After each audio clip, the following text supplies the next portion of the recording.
narsa qolmadi desa ham bo'lardi-da. Umidim uzgan kunlarim ham bo'lgan to'g'risi. Farzand asramoqchi bo'lganmiz, eko qildirmoqchi ham bo'lganmiz. Ajoyib xushxabarimiz bor. Patsientkamiz bizga mana nihoyat homiladorlik bilan keldilar. Birlamchi 12 yillik bepushtlik. Sentyabr oyida keluvdilar. Mana hozir fevral oyini tugatyapmiz. Uje bachadonlarida 3 oylik homiladorlik. Bugun skriningdan o'tdilar. Sog'lom, hamma yog'i chiroyli bo'lgan homilani ko'rdik, analizlarni ko'rdik. Nimalar qildingiz shuncha yilda?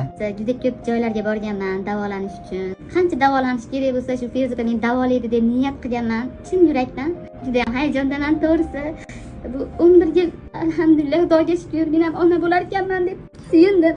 Lekin hamma ayttirgan narsalarni ixlos bilan bajardim. Dorilarni topib, ko'proq shu vitaminlar bilan davolaganingiz menga rosa ham yoqdi. Chunki juda ko'p doktorlar bilan nima bo'lganman-da, uchrashganman, davolanganman. Ular o'zlari yoshlari 34, 35 da bachadonda mioma ko'rdik, lekin miomalari homilador bo'lishga qarshi bo'lmaydigan joyda joylashgan edi. Shuning uchun uni operatsiya qilmadik, tegmadik, unga maxsus bir dorilar berganimiz yo'q. Sog'lom turmush tarzi bilan, kerakli qo'shimchalar bilan uni kuchini pasaytirishga harakat qildik. Undan tashqari bachadon ichida surunkali shamollash bor edi. Ixlos bilan har bir etilgan tavsiyani to'liq bajarishdi va mana Allohimga oson shu joyda Toshkentda nasibasi bor ekan.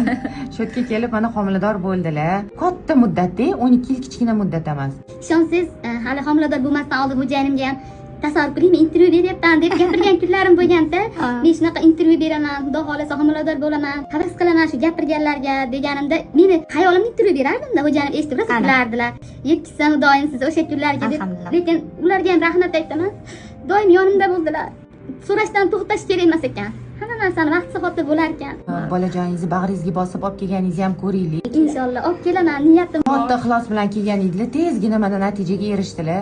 Intervyu berishni niyat qilganligi intervyu berish nasib qilsin.